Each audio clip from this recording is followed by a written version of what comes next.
दोस्तों, रोज़ की तरह आनंद लिखनी ब्लॉग में सबका हार्दिक स्वागत है। सबके मंगल बख्श की कामना के अनुसार मैं ठीक हूँ और परमात्मा से प्रार्थना करता हूँ कि आप लोग सब ठीक हैं, ठीक होंगे।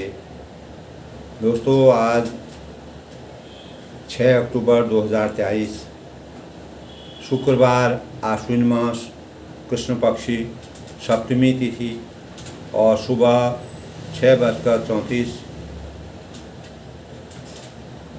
तक अष्टमी तिथि और उसके बाद आर्द्रा नक्षत्र दोस्तों, और शाम 9:32 तक फिर पुनर्वासु नक्षत्र शुरू हो जाएगा और चंद्रमा मिथुन राशि में और सूर्य कन्या राशि में। अभिजीत मुहूर्त सुबह 11:46 से और दोपहर 12:33 तक, और राहु काल दोस्तों सुबह 10:41 से 12:09 तक राहु काल का योग है। और दिशाशूल दोस्तों, दिशाशूल भी कहा जाता है, दिशाशूल है। तो अभिजीत मुहूर्त के अंतर्गत दोस्तों हम जिस प्रकार के शुभ कार्य अगर करते हैं तो शुभ कार्य को करने के का एक रोज़ की तरह एक शुभ अवसर होता है, शुभ समय होता है, उस समय के अनुसार हम करते हैं। शुक्रवार का दिन है दोस्तों। शुक्र ग्रह शुक्रवार का द्योतक है और शुक्रवार का शुक्र ग्रह से ही पूरा संबंध रहता है। शुक्र का दिन माता लक्ष्मी, माता दुर्गा को समर्पित होता है और शुक्रवार का दिन वैभव और अनेक प्रकार के लाभ का भी प्रतीक माना जाता है और माता लक्ष्मी का दिन होता है। शुक्रवार के दिन धन देवी माँ लक्ष्मी की कृपा का दिन होता है और विधिवत पूजा करने से हमको अनेक शुभ लक्षणों के और धन की प्राप्ति होती है दोस्तों। तो आज के दिन में दोस्तों किसी प्रकार की प्रॉपर्टी वगैरह घर का खरीद कम करनी चाहिए और किचन संबंधी जो हमारे जहाँ पर हमारा खाना बनता है और जो पड़ने वाली चीज़ें हैं उनको खरीदने से वर्जित करना चाहिए। और माँ लक्ष्मी सफाई की बहुत प्रेमी होती है, साफ सुथरे में रहना, सफाई, घर की सफाई दोस्तों, पूरे घर की सफाई करनी चाहिए। माँ लक्ष्मी का पूजन जहाँ पर करते हैं उसकी सफाई होनी चाहिए। नित्य मतलब सफाई तो हम करते ही हैं, लेकिन माँ लक्ष्मी सफाई की द्योतक है। शुक्रवार का व्रत के दिन दोस्तों इस प्रकार अगर शुक्रवार को व्रत रखते हैं, जहाँ तक हो हम खट्टे का सेवन न करें और मीठा हमको खाना चाहिए दोस्तों। लक्ष्मी की पूजा दोस्तों यानी अनेक प्रकार की शुभ सूचक होती हैं और ऐश्वर्य के प्रति की प्राप्ति हमको होती है। लक्ष्मी नारायण को खीर का भोग, बहुत ही उनका भोग में खीर का भोग लगाना चाहिए दोस्तों। आज के खास चीज़ों का मैंने आपको बताया। रामचरितमानस का दोस्तों प्रसंग चला हुआ है। भगवान मर्यादा पुरुषोत्तम भगवान रामचंद्र जी शिव जी के अखंड धनुष को जो कभी टूट नहीं सकता था, जो बहुत ही शक्तिशाली था, जो बहुत भारी था, विशाल था, बड़े बड़े राजा उसको उठा नहीं पाए, तो भगवान रामचंद्र एक ही क्षण में उसके 2 टुकड़े कर दिए। परम ब्रह्म परमेश्वर ने अपनी शक्ति का प्रदर्शन किया और सीता के स्वयंवर की रचना की और जनक जी के शोक को दूर किया। तो दोस्तों हमारे जीवन में भगवान रामचंद्र की तरह यदि हम अपने व्यक्तित्व का जो हमारा व्यक्तित्व, हमारी पर्सनालिटी जो है, हमारा व्यक्तित्व मानव जो भी कार्य करता है, अच्छे कार्य करता है, वही किसी व्यक्ति का व्यक्तित्व वह कहलाता है दोस्तों, उसके द्वारा संपादित किए हुए कार्यों की रूपरेखा। यानी व्यक्तित्व का हम अपने व्यक्तित्व में कैसे निखार ला सकते हैं, कैसे उसको सुधार सकते हैं, कैसे उसको भगवान मर्यादा पुरुषोत्तम भगवान राम की तरफ परिष्कृत कर सकते हैं। इन भावों से मेरे मस्तिष्क में ये भाव आए। दोस्तों, हमारे जीवन में हमारा जीवन जो है, मानव जीवन जो है, शाश्वत सत्य है, इसको कोई नकार नहीं सकता है। मनुष्य की आंतरिक उन्नति उसके व्यक्तित्व के परिशोधन पर निर्भर करती है। हमारा जो जीवन होता है दोस्तों, हमारे आंतरिक जो हमारा व्यक्तित्व है, उन्नति है, जो हम अंदर से उन्नति करते हैं।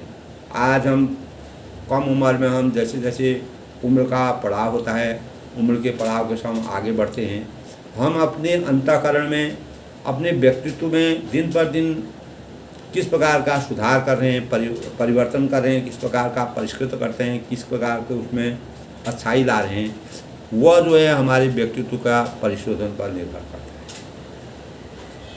तो दोस्तों, यानी हमने उसमें कितना बदलाव किया, कितना चेंज किया, समाज को देख के, पूरे परिवेश को देख के, सामाजिक परिवेश को देख करके, और अनेक प्रकार की विषम और जो समस्याएं हमारे आगे आते हैं, उनको निर्धारित करते हुए दोस्तों हमें अपने व्यक्तित्व का निर्माण करना बहुत ज़रूरी है।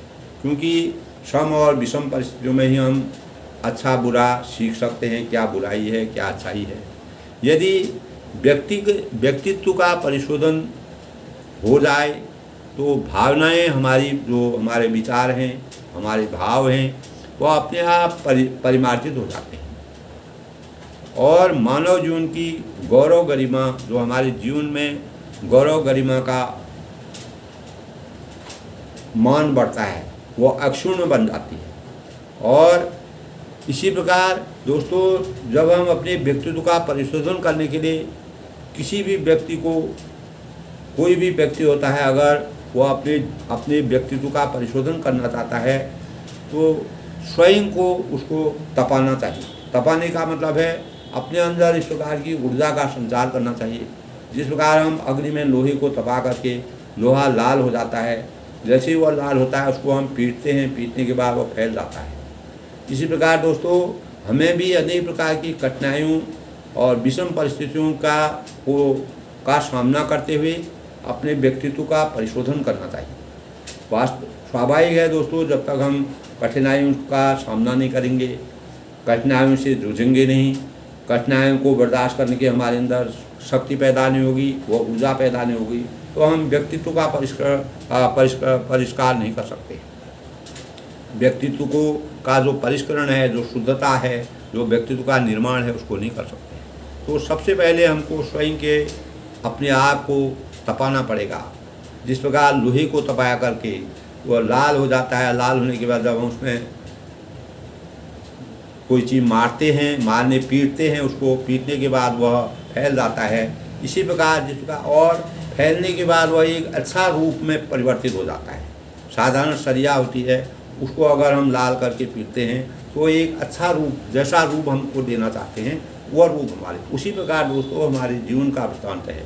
हम अपने जीवन को, अपने व्यक्तित्व को, भगवान सृष्टि में सब लोगों को पैदा करता है, उसके बाद वह अपने व्यक्तित्व का परिष्करण किस प्रकार करता है वह उसके ऊपर निर्भर है।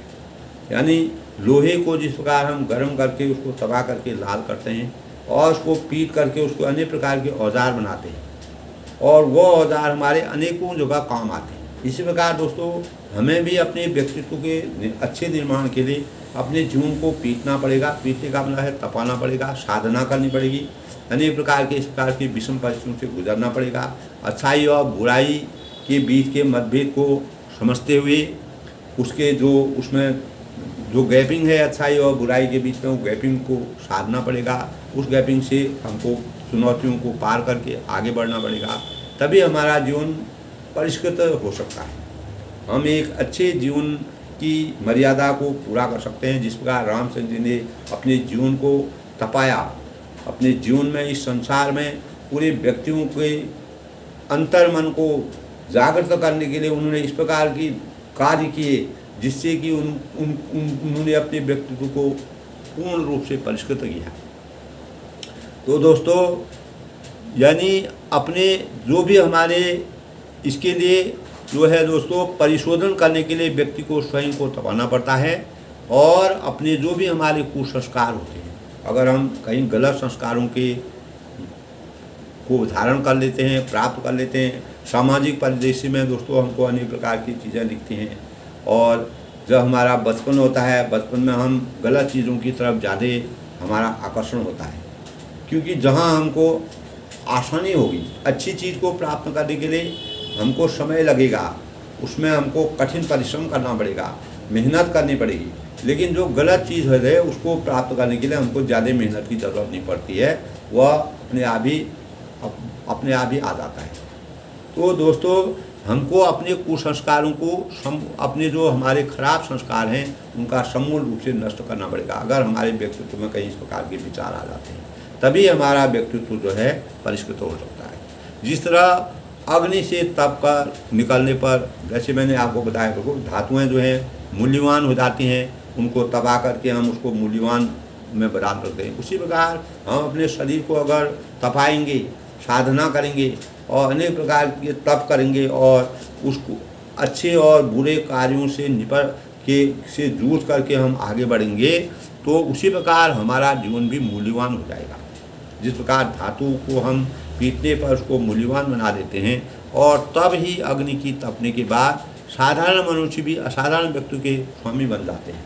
जब हमको अग्नि में तपना आ जाता है, अग्नि में तप के अपने स्वरूप का प्रभाव दिखाना आ जाता है, अपने व्यक्तित्व को निखारना आ जाता है, तो निश्चित ही दोस्तों हम अपने अवधारणा से व्यक्तित्व का यानी अपने अच्छे व्यक्तित्व का निर्माण कर सकते हैं।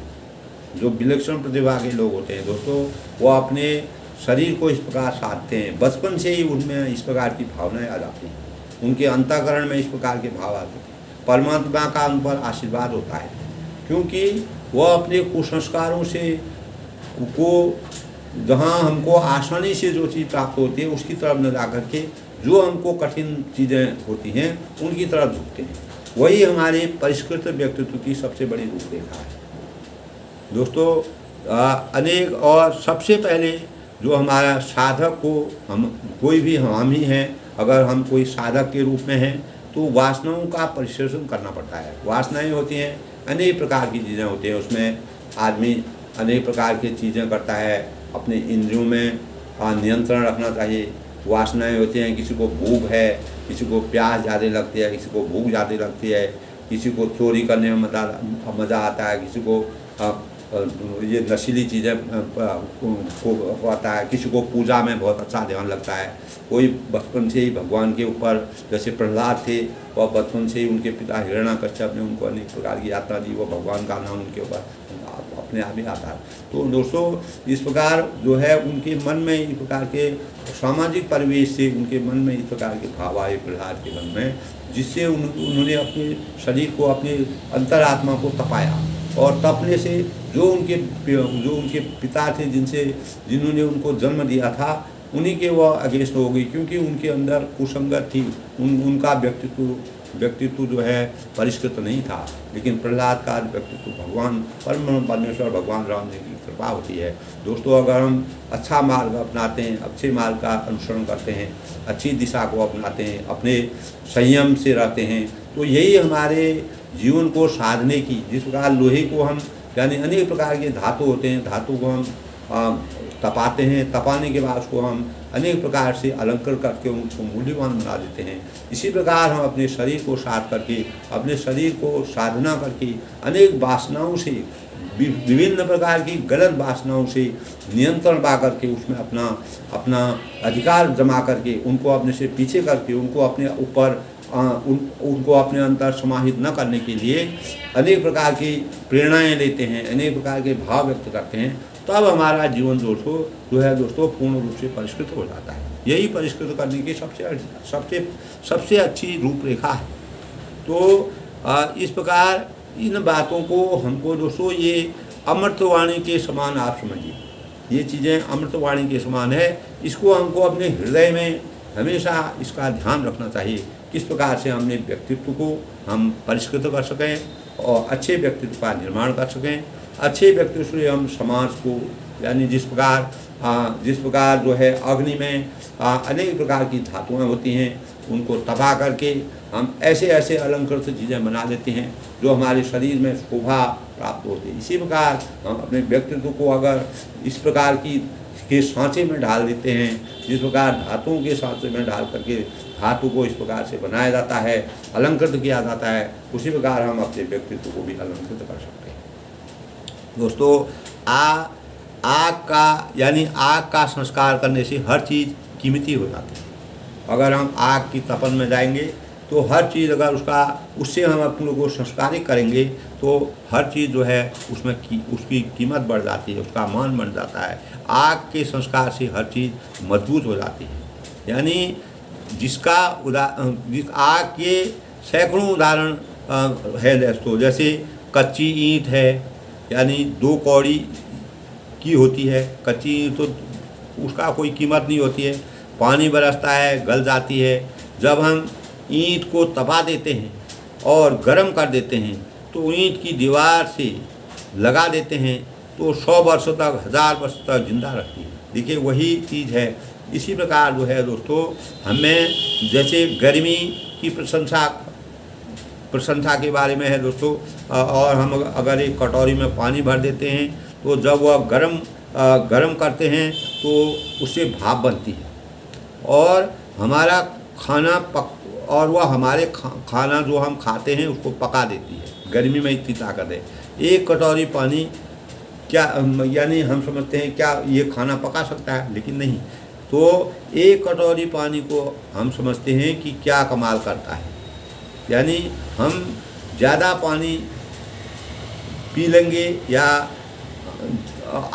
यानी हम एक कटोरी पानी और 1 गिलास पानी और 1 लोटा पानी पी सकते हैं, इतना हम पी सकते हैं। लेकिन 1 कटोरी पानी अगर हम गर्म करने के बाद पानी की क्या हालत हो जाती है, तो आप स्वयं इसका ध्यान लगाइए कि वह किसी को जला भी सकता है। यानी अगर एक ही कटोरी पानी का हम दो तीन लोटा पानी पी सकते हैं, गिलास पानी पी सकते हैं। लेकिन अगर एक कटोरी में छोटा सा कम से कम पानी हो, अगर वह बहुत गर्म ताप में आ जाता है, वो किसी को जला भी सकता है। और अनेक प्रकार की इस प्रकार की चीज़ें हैं दोस्तों, जो कि मतलब हमारे यानी उनकी जब वह गर्म हो जाते हैं तो वह अच्छा और बुरा दोनों प्रकार का प्रभाव हमारे जीवन में डालते हैं। तो यानी जैसे रेलगाड़ी है, ज़रा सा पानी होता है पर पानी की भाप, और जो पहले की रेलगाड़ियाँ होती थी पिस्टन को जोड़ दी जाती हैं और उसी का जो पिस्टन है वह घूमता है। रेलगाड़ी का ईंधन धड़कता हुआ सैकड़ों मील की स्पीड से हज़ारों टन माल को ले जाता है। ये सब दोस्तों तेज़ गति से दौड़ने लगती है। गाड़ी जैसे गाड़ी है, गर्म पानी का ताकत बहुत है। गर्म पानी इंसान की ताकत को बढ़ा देता है। और गर्म इंसान किसे कहते हैं? हम गर्म इंसान का प्रशिक्षण देते हैं, यानी भीतर से गर्म करने का नसीहत देते हैं।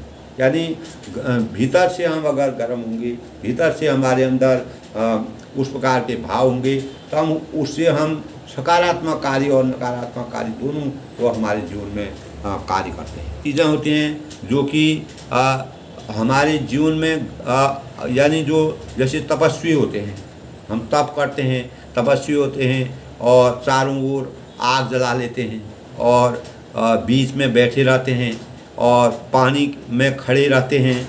और तपस्वी कौन होते हैं? वे होते हैं जो भूखे रहते हैं, जो पानी पी करके रह जाते हैं, जो एक अनेक प्रकार के उपवास और व्रत करते हैं और नमक नहीं खाते हैं और शक्कर नहीं खाते हैं। यही लोग तपस्वी की पहचान है दोस्तों। इसी प्रकार हमको अपनी तपस्या का दोस्तों हमारे जीवन में बहिर्मुखी क्रियाकलाप करने की अभिव्यक्ति आ जाती है। है। या अनेक प्रकार से हम बहिरंग बाहर की क्रियाकलापों को सीख सकते हैं। जैसे हम एक हाथ में सब लोग बहिरंग क्रियाकलाप का ध्यान रखना है, अंतरंग क्रियाकलाप नहीं। आप इसे भूल यानी बहिरंग क्रियाकलाप अलग आपके धारण कर लिया हो तो अंतरंग योग जो है हमारा अंतरंग का जो तप है वह हमारे पास स्वयं आ जाता है और इससे हम बहुरूपिता प्राप्त कर लेते हैं। अनेक प्रकार की विलक्षण प्रतिभा हमारे अंदर आती है जब हम अपने आप को अपने इंद्रियों में इस प्रकार के भाव को लाते हैं। तो पुरानी आदतों को यानी जो हमारी गलतियां हैं, जो पुरानी आदतें हैं, उन्हीं को बदलना। अगर हम उनको बदलने की कल्पना करते हैं, अपने मन को बनाते हैं, संकल्प लेते हैं, प्रण करते हैं, तो उसी को हम तप कहते हैं दोस्तों। तो हमारे शरीर की गतिविधियां जिस तरीके से चलनी चाहिए और हमारे अंदर जितनी अंदर से शालीनता आ जाए और शालीनता का समावेश हमारे अंदर हो जाए, हमारी अक्ल के हिसाब से जो हमारी अक्ल होती है बहिरंग से अंतरंग की ओर हम चलते हैं और हमारे शरीर की बनावट ऐसी है कि इन आदतों का अभ्यास बढ़ जाता है। जैसे जैसे हम अच्छी आदतों को सीखेंगे तो हमारे अंदर हमारे अंतरंग तक वह पहुँचेंगी और उनका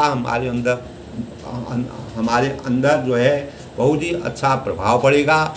और इसी प्रकार दोस्तों हमारे जीवन में हमारी आदतें हैं, अच्छी आदतें हैं, हमारे लंबे समय की जो अच्छी आदतें होती हैं उनको, और खान पान है और अनेक प्रकार के व्यायाम हैं, अनेक प्रकार की साधनाएं हैं, अपने जीवन को नियमित बनाना है। और तब कहीं पर किसी भी कार्य को हम करते हैं दोस्तों, अगर उसमें हम पूर्ण लगन से कार्य करते हैं वह भी हमारे लिए तप का कार्य करता है। तो इस प्रकार दोस्तों तप में हम तपस्या करते हैं, उसमें अनेक प्रकार की कठिनाइयाँ को बर्दाश्त करना पड़ता है और कई प्रकार की कठिनाइयाँ सहन करनी पड़ती है। और एक तो शरीर को जैसा अभ्यास हम देते हैं, अभ्यास को तोड़ना नहीं पड़ता है। हम जिस अभ्यास को करें, डेली जो रूटीन हमारा है उसको कभी छोड़ना नहीं चाहिए। और कभी भी दोस्तों हमारे जीवन में कम नींद आना और अधिक नींद आना दोनों हमारे लिए हानिकारक होता है। अगर हमको अपने जीवन को परिष्कृत करना है तो हमको अपने नींद को भी कंट्रोल करना पड़ेगा, अपने इंद्रियों को इस प्रकार से बनाना पड़ेगा, न हम ज़्यादा सोएं और न ज़्यादा सोएं और न कम सोएं, या बीच के मानक को हमको बनाना पड़ेगा। और अनेक प्रकार के इस प्रकार के भाव हैं दोस्तों जो हमारे जीवन के व्यक्तित्व को, हमारा खान पान है, हमारा डेली रूटीन है, हमको किस प्रकार से अपने आप को तपाना है, तप करके हम एक अच्छे भावों को, अच्छे रास्तों को और अच्छी दिशा को, अच्छे लोगों की सानिध्य को प्राप्त करके और अनेक प्रकार के यानी प्रेरणाओं को सुन करके, उनका मनन करके, इस प्रकार का अध्ययन करके और अनेक प्रकार के दोस्तों एक छोटी सी चीज़ मिट्टी का कण होता है, पत्थर का कण होता है, उससे भी हम कुछ सीख सकते हैं अगर हमारे अंदर सीखने की अभिलाषा, और इसी से हमारा जीवन परिष्कृत होता है। छोटी छोटी चीज़ें हैं दोस्तों, जैसे एक छोटे से प्याली में अगर हम पानी को बहुत हीट कर देते हैं, वह हीट पानी जो है उससे भाप पैदा होती है, वह भाप हमारे जीवन में कितना काम करती है। रेलगाड़ी चलती है उसमें भाप पैदा होती है, तो भाप से हमारा खाना बनता है, हम खाना खाते हैं, सब कुछ करते हैं। यानी वही जो एक रूप था उसका, जो चावल था वो पक करके जब चावल वह बन जाता है तो वह जो है उसका परिष्कृत रूप है। इसी प्रकार हमारे भोजन में, हमारी आदतों में, हमारे दैनिक क्रियाकलापों में छोटी छोटी बातें दोस्तों सोच करके हम बहुत बड़ा दिमाग अपना मस्तिष्क को सजा सकते हैं, मस्तिष्क को परिष्कृत कर सकते हैं और अनेक प्रकार के नए कार्यों को की रचना कर सकते हैं। इस प्रकार दोस्तों रामचरितमानस में परमात्मा, परम ब्रह्म परमेश्वर भगवान रामचंद्र दोस्तों तप है, और व्यक्तित्व का परिष्कार करना ये भी तप है, और भगवान से जुड़ने का नाम योग है दोस्तों, ये भी तप है। भगवान से हम जुड़ने की कोशिश करते हैं, वह भी यानी किसी भी भाव से हम दोस्तों तो अनेक प्रकार से जैसे कोई भी पुराने लोग हैं उनसे हमको अनेक प्रकार के प्रेरणाएं मिलती हैं, अनेक प्रकार के विचार मिलते हैं। और कठिनाइयों में कितने लोग ऐसे हैं जिन्होंने अपने जीवन को तबाह करके और हमारी भौतिक शक्तियों को विकसित करने का ध्यान किया, जिससे चमत्कार हुए। जो लोग सांसारिक चमत्कार देखते हैं वह सब तप है। जो संसार में हमारे चमत्कार देखते हैं ये हमारी तप साधना का कारण है। जिस किसी सिद्ध पुरुष के भीतर, किसी महात्मा के भीतर, यशस्वी के भीतर कोई चीज़ आपको दिखाई पड़े, उसको संसार में उसी से हमको प्रेरणा लेनी चाहिए और उससे प्रभावित होना चाहिए, उनकी सहायता लेनी चाहिए। और उनके अंदर जो वास्तविक शक्ति है वही सिद्धि की प्राप्ति का मानक होता है। और असली सिद्धि अगर किसी के पास दिखाई पड़े तो आप तब से ही पैदा होती है। जब तक हम तप करना नहीं चाहेंगे, जब तक हम अनेक प्रकार की कठिनाइयों और विषम समस्याओं से जूझना, उनकी चुनौतियों को स्वीकार नहीं करेंगे, तब तक हमारे अंदर जो है जीवन को परिष्कृत हम नहीं कर सकते। तो दोस्तों आज के प्रकरण में रामचरितमानस के हैं जीवन को किस प्रकार से सुधार सकते हैं, अपने व्यक्तित्व को कैसे निखार सकते हैं। परम ब्रह्म परमेश्वर भगवान रामचंद्र जी ने इस प्रकार की मर्यादा तुलसीदास जी ने रामचरित के अंकन में की है। दोस्तों तो अब जब है रघुबर भगवान रामचंद्र जी ने उस समय हाथ धनुष को जैसे उठाया, मानो उन्होंने इस प्रकार से कि जैसे सीता जी ने उनके गले में धनुष तोड़ करके जब सीता जी ने उनके गले में हार डाली, जयमाल पहनाई, तो वह हाथ उनके ऐसे लग रहे थे जैसे दो कमल की डंडियां हों। वह जो है जयमाल यानी वह चंद्रमा को डरते हुए जयमाल दे रही हैं। इस छवि को देखकर सब वहाँ की जनता, वहाँ की प्रजा जो है प्रसन्नता अनुभव करने लगी। श्री राम जी के हृदय में जयमाल देखकर देवता उन्हें फूल बरसाई और समस्त राजागण इस प्रकार सौखता गए, मानो सूर्य को देखकर कुमुदों का जो राज्य और राजा लोग थे सब जो है वह कुमुद की तरह मुरझा गए। जिस प्रकार कमल मुरझा जाते हैं तेज गर्मी से, उसी प्रकार वह भी मुरझा गई। पुर व्योम बाजनी बाजी खल भई मलिन साधु सब राजी सुर किन्नर नर नाग मुनीषा जय जय जय कहीं दी गजरा। इस प्रकार परमात्मा परम ब्रह्म परमेश्वर भगवान राम जी की का गुणगान हो रहा है। नगर और आकाश में बाजी बजने लगी और दुष्ट लोग उदास हो गए और सज्जन लोग जो है अपार खुशी का अनुभव हो गया। देवता किन्नर मनुष्य नाग और मुनीश्वर की जय जयकार, सब जय जयकार ध्वनि से आशीर्वाद दे रहे हैं, भगवान का स्मरण कर रहे हैं। नाव तही गावे विविध बहुड़ी बार बार कुसुमांजलि छूटी जहाँ तहाँ विप्र वेद ध्वनि कर रही वेदी बंदी विदिता वली उच्च रही। यानी गा वहीं यानी देवताओं की स्त्रियां नाच रही हैं और बार बार हाथों के पुष्पों से अंगुलियां छूट रही हैं और जहाँ तहाँ ब्राह्मण देव ध्वनि कर रहे हैं, भगवान का ध्यान कर रहे हैं। और जो भाट लोग हैं वह बिरदावली कुल कीर्ति का बखान कर रहे हैं, उनकी कुल कीर्ति के बारे में। रघुवंश की कुल कीर्ति रघुकुल रीत सदा चले आई प्राण जाए पर बसंत आई।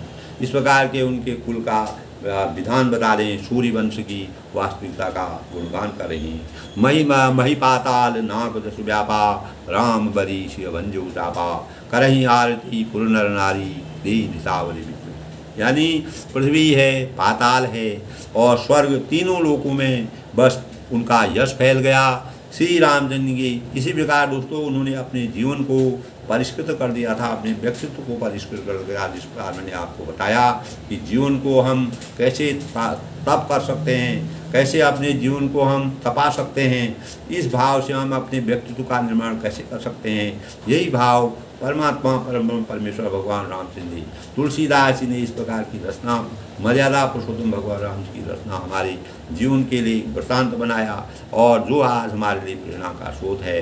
तो धनुष तोड़ दिया और सीता जी को उन्होंने वरण कर लिया और नगर के सभी नर नारी जो है आरती कर रहे हैं और पूंजी और अनेक प्रकार की अपनी हैसियत के अनुसार, सामर्थ्य के अनुसार उनको निछावर कर रहे हैं। तो दोस्तों, जब शुभ कार्य होता है तो निछावर किया जाता है। जो गरीब होते हैं, जो दीनहीन होते हैं, उनको और निछावर दी जाती है, जिससे कि उनके ऊपर किसी प्रकार के कष्ट न हों और जो भी कार्य उन्हें किया वो अपने जीवन में बलिष्ठ हूँ। शोभति सी राम गए जोरी, छवि श्रृंगार मनो कर ठोरी। सखी कह प्रभु पर गहु सीता करह करति नभ चरण परस अति भ्राता।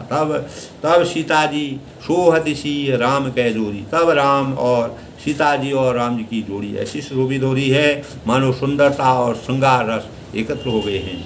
और सखियाँ कह रही हैं सीते स्वामी के चरण छो, किंतु सीता जी अत्यंत भयभीत हुई, उनके चरण नहीं छूती है, भयभीत हो गई। उन्होंने देखा कि मतलब उनको देख करके वह अपने आप में भयभीत हो रही हैं। गौतम तिया यानी चरण छूते ही वह सोच रही है कि इनके चरणों में क्या चुंबक है, क्या चीज़ है। जब गौतम नारी तक इनके चरणों से स्पर्श करते ही गौतम नारी तर गई।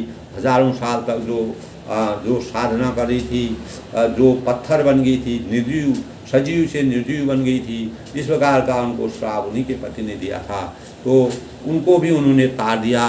तो इनके शक्ति में विलक्षण प्रतिभा है। तब सीता जी कहती हैं गौतम तीय गति सूरज करी, नहीं पर सती भगवान, मन भी हंसी रघुवंश बनी प्रीति अलौकिक। तब गौतम जी की स्त्री अहिल्या की गति का स्मरण करके सीता जी राम जी के चरणों को हाथों से स्पर्श नहीं कर रही। उन्होंने कहा रही है सीता जी की अलौकिक प्रीति जानकर रघुकुल मणि श्री राम जी मन ही मन हंसे। तब जब वह सीता जी की इस प्रकार की भावों को देख रहे हैं, इस प्रकार के विचारों को देख वह डर रही हैं, भयभीत हो रही हैं कि इनके चरण स्पर्श करने से पता नहीं क्या प्रेरणा, क्या उत्पत्ति होगी, क्या होगा, या किस प्रकार का आलम्बन होगा, उसको वह सोच रही हैं। जिन्होंने गौतम की नारीत्व को हमेशा के लिए मुक्ति प्रदान कर दी और वह उसको जीवन दान दे दिया। तो तब शियादी की भूप अभिलाषी पूर कपूर मूल मनमाखी, उठी पहेरी सुनाए भागी, जहाँ तहाँ गाल बजावन लागी। उस समय सीता जी देखकर कुछ राजा लोग ललचा उठे। कुछ राजा लोग सीता जी को देख करके लालच हो रहा है, उनको होता ही है दोस्तों। अगर कोई चीज़ किसी भी खेल में है, कूद में है, कहीं भी कोई प्रतिभा होती है, वहाँ पर अगर कोई आदमी जब किसी चीज़ की विजय प्राप्त कर जाता है तो लोग उनको देख करके बड़ा आश्चर्यचकित होते हैं और उनकी अभिलाषा बढ़ जाती है, वो अपने मन में सोचते हैं। तब उस समय सीता जी को देखकर कुछ राजा लोग ललचा उठे और दुष्ट कपूर मूढ़ तथा मन में तमतमाए अनेक प्रकार से वह भावना व्यक्त कर रहे हैं कि ऐसे रामचंद्र ने धनुष तोड़ करके सीता जी को अपना लिया और वे अब आगे उठ कर यानी कवच पहन कर जहाँ तहाँ गाल बजा रहे हैं। तो तब वह चारों तरफ अपने गाल बजा रहे हैं। इस प्रकार की रचना तुलसीदास ने की है, उनके अंतरंग के भावों का वर्णन किया है। ले उछड़ाई शी गो धरी बांधो बाल बुदो, तोरे धनुष ताड़ नहीं सदी, जीवत हमें कुंवरी को बरे।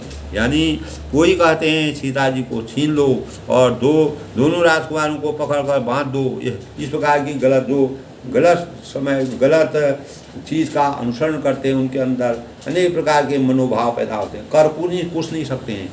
समाज में, आज के समाज में भी इस प्रकार के लोग हैं। अगर कोई आदमी उन्नति कर रहा है, आगे बढ़ रहा है, उसको परेशान करेंगे, उसको चारों तरफ से घेरेंगे, उनको अनेक प्रकार के भाव कर कुछ नहीं पाते हैं, लेकिन उनके मस्तिष्क में अच्छा नहीं दिखाई देता है। तो जो कुमति गलत मार्ग पर चलने वाले हैं वह किसी दूसरे की उन्नति को देख के परेशान होते हैं। इसी प्रकार रामचंद्र जी को जब सीता का वरण हुआ तो अनेक राजाओं के मन में विस्मय हो गया, वह दुखी हो गए, परेशान हो गए और इस प्रकार से वह मन ही मन सोच रहे हैं कि ये तुलसीदास की रचना है। दोस्तों, वास्तव में इसी प्रकार के भाव होते हैं। आप समाज में जाइए, समाज में देखिए तो आज के प्रकरण में भी दोस्तों इस प्रकार के भाव, जो गंदे लोग होते हैं, जो कुविचारों के लोग होते हैं, जिनके मन में अच्छा नहीं होता है, वो किसी दूसरे का भला नहीं देख सकते हैं। तो इस संसार में दोस्तों अच्छा जीवन, परिष्कृत जीवन, इसलिए मैंने आपको बताया कि परिष्कृत जीवन व्यक्तित्व अगर हमारा होगा, हम किसी के बारे में बुरा नहीं सोचेंगे। अगर अच्छा नहीं सोचेंगे तो बुरा भी नहीं सोचेंगे। तो इस प्रकार के भाव हमारे होते हैं। कोई कहते हैं सीता जी को छीन लो, कोई कहता है राजकुमार को पकड़ बांध दो, धनुष तोड़ते ही चाह नहीं सरेगी पूरी होगी, हमारे जीते जी राजकुमारी को कौन ब्याह कर सकता है, इस प्रकार की बातें कर रहे हैं। जो विदेह कथु करे सहाई, जीतों समर सही दो भाई।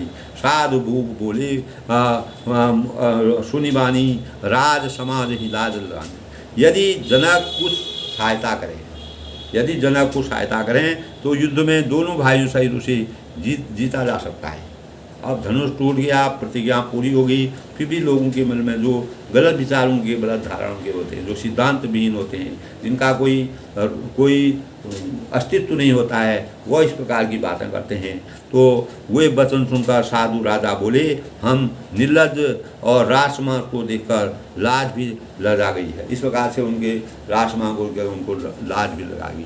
बल प्रताप वीरता बढ़ाई, नाग बिनाई संगी सिलाई, सोई सूरता की अब कहीं पाई, ऐसी बुद्धि सो विधि मैं लाई। अरे तुम्हारा बल प्रताप वीरता बढ़ाई और नाग प्रतिष्ठा तो धनुष के साथ ही चली गई, यह वही वीरता थी तब कहीं से मिली है।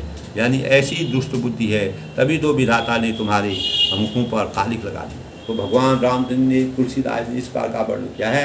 यानी राजा इस प्रकार के गलत विचारों को सोच रहे हैं, कोई सोच रहा है, कोई इस प्रकार के भाव कर कुछ नहीं सकते हैं, लेकिन मन ही मन सोच। तुलसीदास जी ने मानव चिंतन में जिस प्रकार के भाव व्यक्त होते हैं, सामाजिक परिवेश में अच्छे और बुराई के बीच में जो प्रकार के भाव होते हैं, बुराई के भाव यहाँ पर रामचंद्र की को देख करके और उनके अच्छाई को देख करके और जनक जी के संताप को दूर करते और सीता जी के संताप को दूर करते परम ब्रह्म परमेश्वर भगवान रामचंद्र ने बड़े वीरता के साथ उसने राजाओं को लज्जित किया, पराजित किया और स्वयंवर में अपनी जीत ला करके सीता का स्वयंवर किया, धनुष को तोड़ करके उसके दो टुकड़े कर दिए।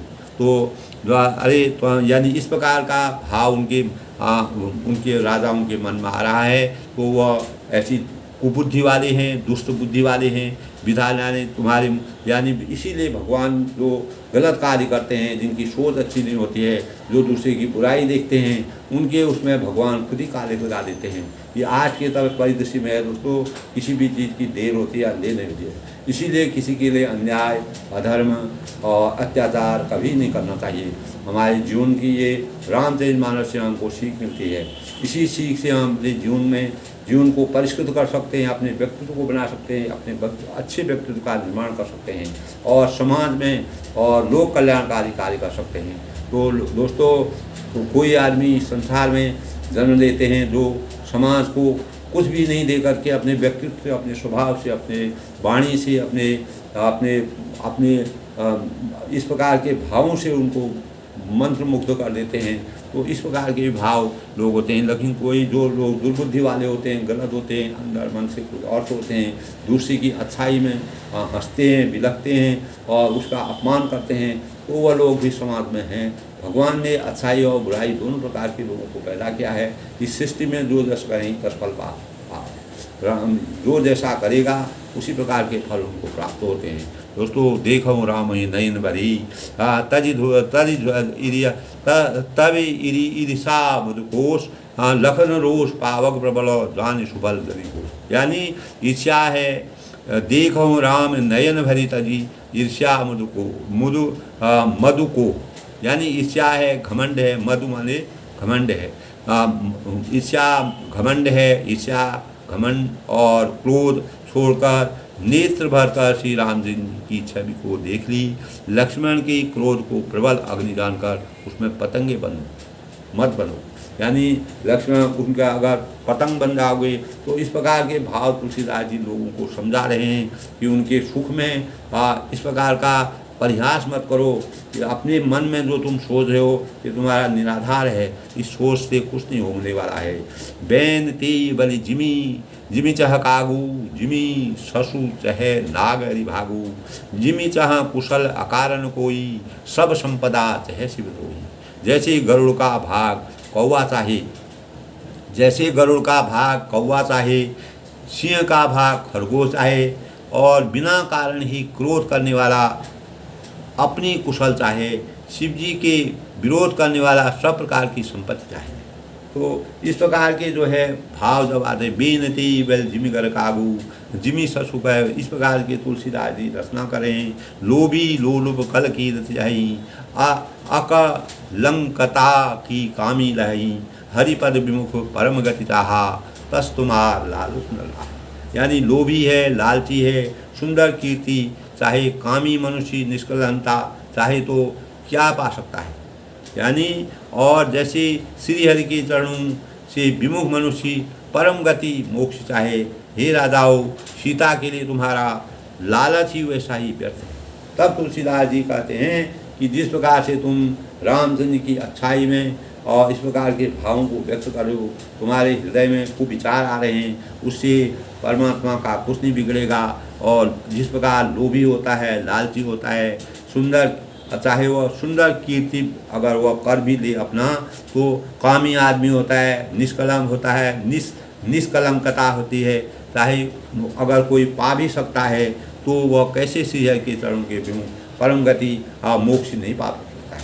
जब तक हम अंदर से हमारे भाव, हमारे विचार, हमारी सोच, हमारा मन, हमारे दैनिक कार्य और परमात्मा के प्रति जब तक हमारा लगाव नहीं होगा, भगवान के प्रति भक्ति नहीं होगी, तब तक हम अपने जीवन को परिष्कृत नहीं कर सकते हैं, अपने व्यक्तित्व को सुधार नहीं सकते हैं, और इस सामाजिक परिवेश में भी हम कोई अच्छा कार्य नहीं कर सकते हैं। जो भगवान रामचंद्र जी और तुलसीदास ने इस प्रकार से रचना की है कि मानव हृदय के एक एक भावों का, अच्छाई और बुराई के भावों का समन्वय किया है और उनको हर मानव जाति तक उसको पहुँचाने का कार्य किया है। कोलाहल सुन शीश यानी सखी लवाई गई रबरानी, राम स्वभाव चली गुरुबाही सिय सनी वरमाही। यानी कोलाहल सुनकर सीता जी शंकित हो गई और सखियाँ उन्हें वहाँ ले गईं, और जहाँ उन्होंने सीता जी माता थीं और श्री राम जी के मन में सीता जी के प्रेम का बखान करते हुए स्वाभाविक चाल से गुरु जी के पास चले। रानिन सहित सोच बद शिवा, अब धूँ विधिक काह करनिया, भूप वचन सुनी इत उत तगही, लखन राम डर बोल न सकही। तब रानियाँ सहित सीता जी दुष्ट राजाओं के दुर्वचन सुनकर, इस प्रकार के दुष्ट राजा अनेक प्रकार के दुर्वचन कर रहे हैं। तुलसीदास ने इस प्रकार की रचना की है। जब यानी मानव जीवन के प्रत्येक अंतरंग का अच्छाई और बुराई का समन्वय का इस प्रकार से वर्णन किया है। जिस प्रकार गरीब और अमीर के बीच में खाई होती है, उस प्रकार उस खाई को कैसे पाटा जाए, उस भगवान भक्ति और जो भगवान को नास्तिक और आस्तिकता के बीच में जिस प्रकार की खाई है, उस खाई को पाटने का कार्य तुलसीदास ने कर करके मानव चिंतन को परिष्कृत जीवन करने के लिए उद्बोधित किया है।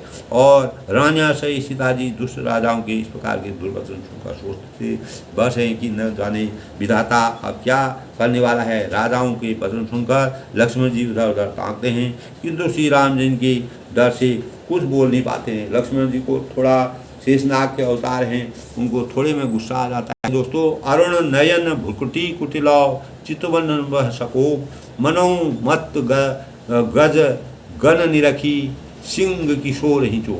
यानी उनके नेत्र, लक्ष्मण जी के नेत्र लाल और भौहें टेढ़ी हो गईं। वे क्रोध से राजाओं की ओर देखने लगे, मानो मतवाले हाथियों का झुंड। जो मतवाले हाथी होते हैं उनका जब झुंड में चलते हैं वो पागल हो जाते हैं, थोड़ा विचलित हो जाते हैं।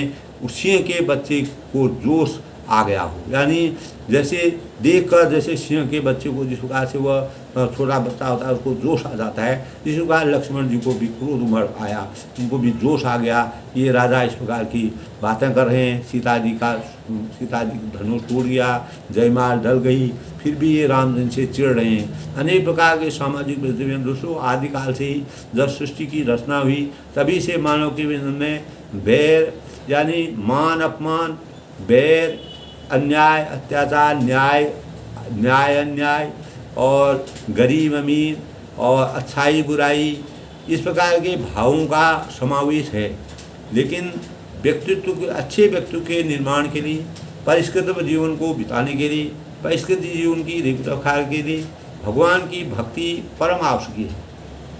हमारे जीवन में आस्तिकता और नास्तिकता दोनों चीज़ हैं।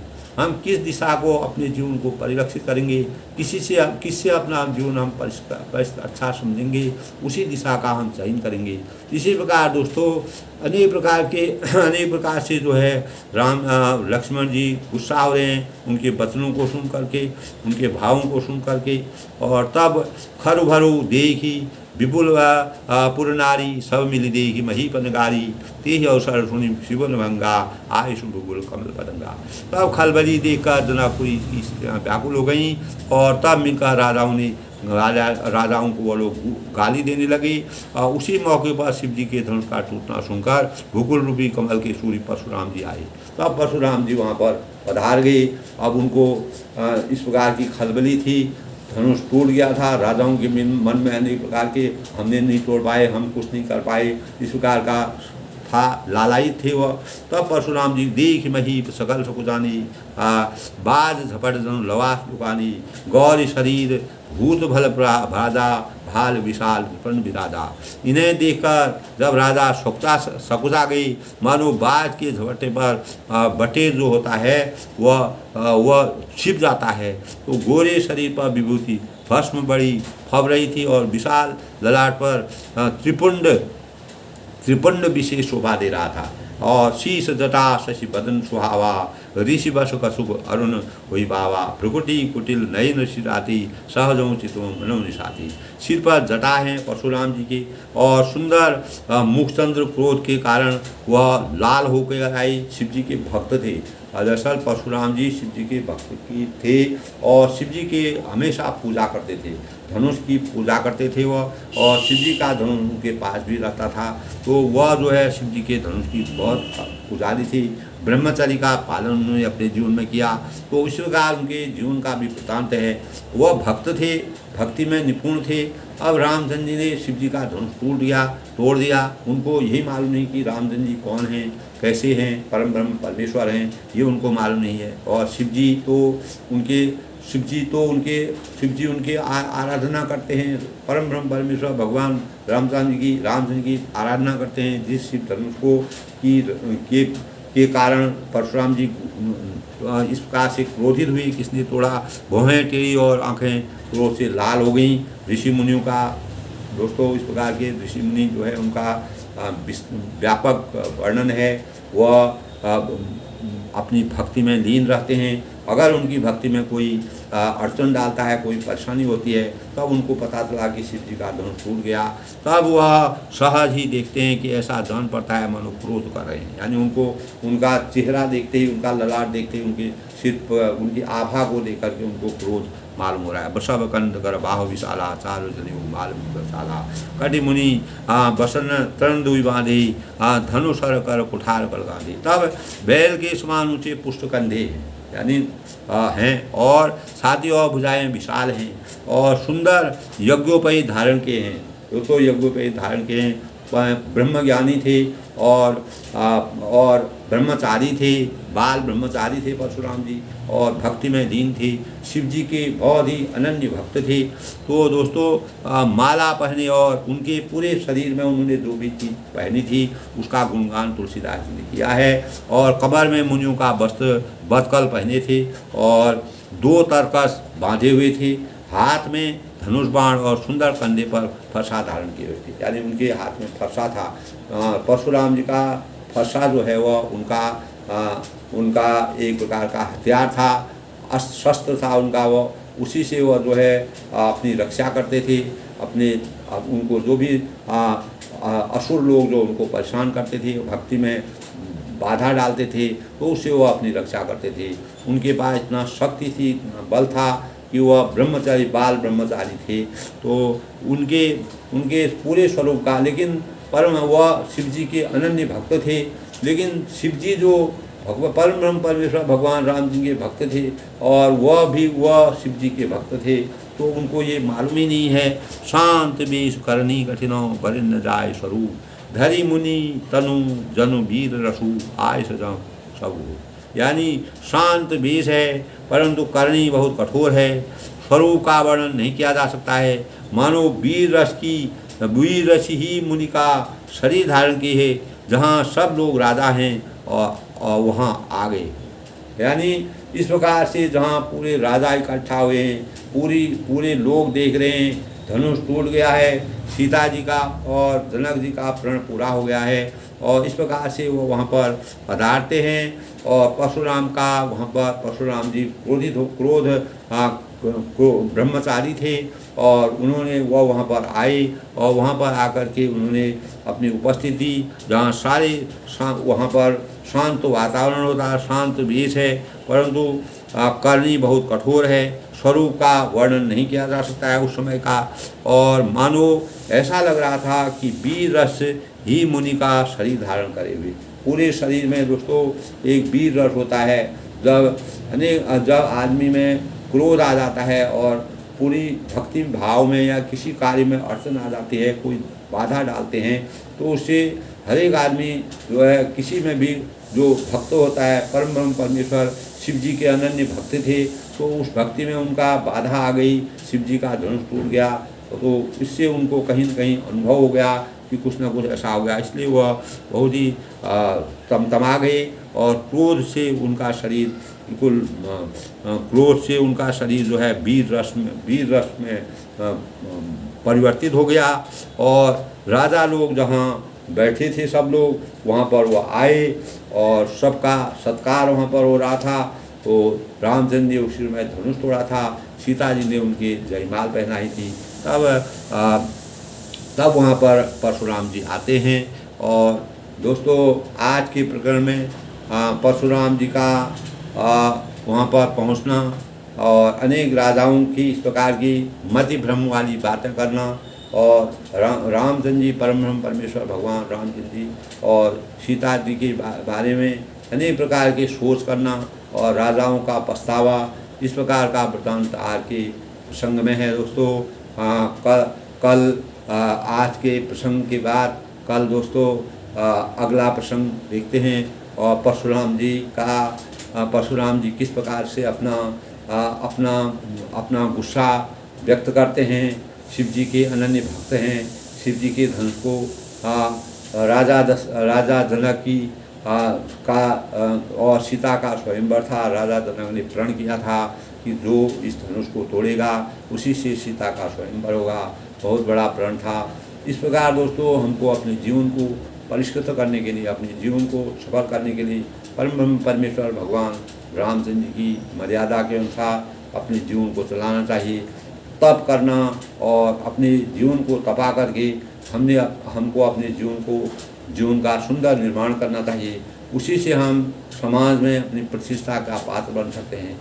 जब तक हमारे अंदर साधना नहीं होगी, हम कठिनाइयों और अनेक प्रकार की विषमताओं से जूझ करके आगे को बढ़ने की चुनौतियों को धारण नहीं करेंगे। इसी प्रकार परम ब्रह्म परमेश्वर भगवान रामचंद्र ने भी देखिए, इसके बाद जैसे ही धनुष टूटता है फिर परशुराम जी उनके जीवन उनके आगे आ जाते हैं। इस प्रकार की विषमता उनके जीवन में आती रही और उन विषमताओं को लांघते हुए वह आगे को बढ़ते रहे और तुलसीदास जी ने इस प्रकार से आगे की रचना करते रहे। इस प्रकार दोस्तों ये जैसे धारा प्रवाह होता है, उसी प्रकार भगवान राम जी का जीवन चरित्र था। वही जीवन चरित्र हमें भी अपने जीवन में करना चाहिए। अनेक प्रकार की कठिनाइयों विषमताओं से आगे बढ़ते हुए हमको अपने जीवन को परिष्कृत करने के लिए, अपने व्यक्तित्व को परिष्कृत करने के लिए अनेक प्रकार की प्रेरणा, इस प्रकार की प्रेरणाओं को लेना चाहिए। अच्छाई और बुराई के बीच के अंतर को सोचते हुए और उसके अनुसार हमको किस मार्ग को अपनाना है, उस मार्ग और जहाँ से हमको हमारे व्यक्तित्व का परिष्कार होता है, हमारे परिष्कृत व्यक्तित्व होता है, सुंदर व्यक्तित्व होता है, अच्छे व्यक्तित्व का निर्माण होता है, जो लोक कल्याणकारी हो, जन कल्याणकारी हो, स्वयं के लिए अच्छा हो, अपने परिवार के लिए अच्छा हो, अपने समाज के लिए अच्छा हो, देश के लिए अच्छा हो, पूरे विश्व के लिए वो एक प्रकार के भाव पैदा करें, एक प्रकार की प्रेरणा पैदा करें। इस प्रकार के परिष्कृत जीवन का निर्माण करना चाहिए। यही हमारे जीवन में सकारात्मक ऊर्जा को प्राप्त कर सकता है। दोस्तों आज की वाणी में बस इतना, कल फिर मिलते हैं। सबके मंगल भविष्य की कामना के साथ अपनी वाणी को विराम देता हूँ। बड़ों को मेरा नमस्कार, छोटों को मेरा आशीर्वाद। सभी लोग इसी प्रकार दोस्तों जो भी मैं बोलता हूँ सुनिए और अपना मनन कीजिए, ध्यान लगाइए। सबके मंगल भविष्य परम ब्रह्म परमेश्वर भगवान रामचंद्र जी का आशीर्वाद सभी पर बने रहे। अनेक प्रकार की विषमताओं, कठिनाइयों और किसी प्रकार के भी इस प्रकार के भावों से अपने शरीर को तपा करके, अपने शरीर में ऊर्जा पैदा करके, अपने शरीर में तप की साधना से और अपने शरीर को तपा करके जिस प्रकार एक